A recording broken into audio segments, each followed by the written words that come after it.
Olá, pessoal! Vamos mergulhar hoje numa das evoluções mais inteligentes do CSS moderno.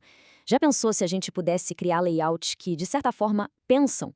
Layouts que se ajustam sozinhos, usando matemática no lugar de um monte de valores fixos? É exatamente sobre essa estratégia que a gente vai conversar hoje.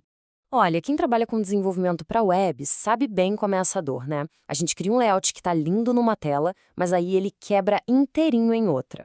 A gente corre, ajusta, cria media queries, mas e se existisse um jeito bem mais esperto de fazer isso? E é aqui que o jogo vira. Todo dev passa por esse momento. A gente percebe que usar só valores fixos, como pixels e porcentagens, simplesmente não dá mais conta do recado. Para criar layouts de verdade, layouts modernos que funcionam em qualquer lugar, a gente precisa de mais. A gente precisa definir regras, relações. E a nossa primeira ferramenta para criar essas regras é a função calc. Pensa nela como uma calculadora que mora dentro do seu CSS. Ela permite fazer uma coisa que antes era um sonho: misturar unidades diferentes na mesma conta. A definição em si é simples. O calc faz contas para definir o valor de uma propriedade, mas a mágica de verdade acontece quando a gente consegue, por exemplo, subtrair um valor em pixels de um valor em porcentagem. Isso muda tudo. Olha só esse exemplo clássico aqui. Imagina que a gente tem uma barra lateral, uma sidebar, com 250 pixels de largura fixa. Como é que a gente faz o conteúdo principal ocupar exatamente todo o resto do espaço? A resposta é essa aí. Calc 100% menos 250px.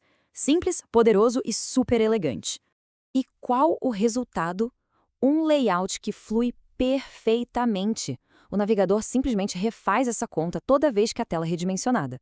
Sem o calc, a gente estaria se virando com floats, gambiarras com flexbox, soluções bem mais complicadas para um problema que, no fundo, é básico. Legal, vamos avançar um pouco. Agora a gente vai falar de uma dupla de funções que é toda sobre controle e limites. Como o min e o max, a gente consegue colocar barreiras, sabe? Garantir que nossos elementos nunca fiquem nem grandes demais, nem pequenos demais. A função min é bem direta ao ponto. Ela olha uma lista de valores e escolhe o menor deles. Isso, na prática, é incrivelmente útil para definir um tamanho máximo para alguma coisa. Dá uma olhada nesse exemplo. Um card com width min de 1000px 90%. O que essa linha de código está dizendo para o navegador? É basicamente, olha, a largura desse card deve ser 90% da tela, a não ser que esses 90% passem de 500 pixels. Se passar, fica em 500 pixels.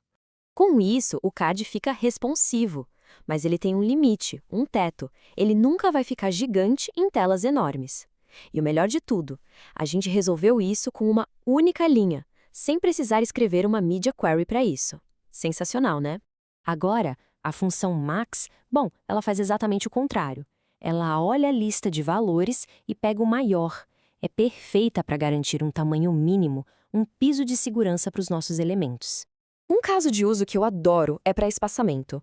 Com um padding max de 20px 5VW, a gente está dizendo que o espaçamento interno vai ser o maior valor entre 20 pixels fixos e 5VW, que é 5% da largura da tela.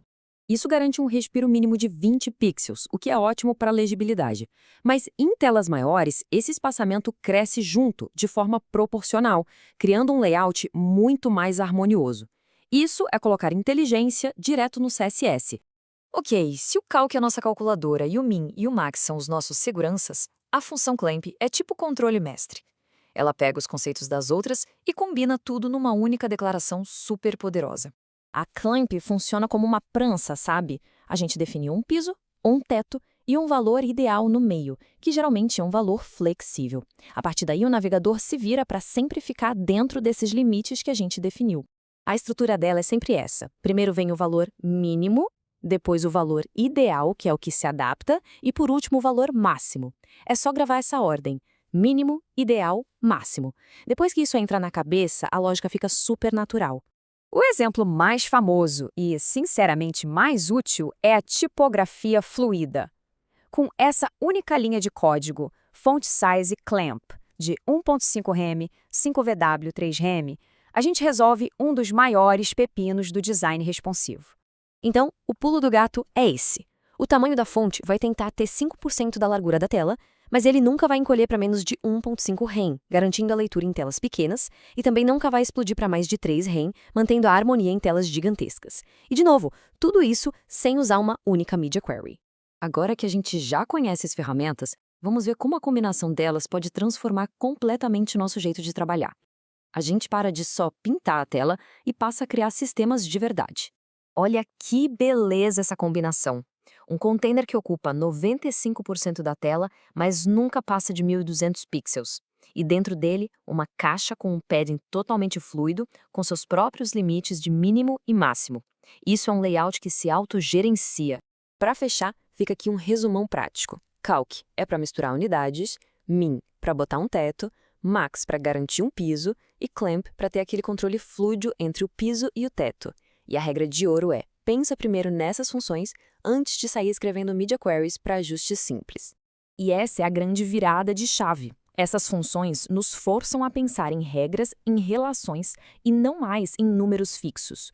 O nosso código deixa de ser reativo e passa a ser proativo, ele passa a ser inteligente. E essa, pessoal, é a verdadeira essência de um layout profissional e moderno de verdade.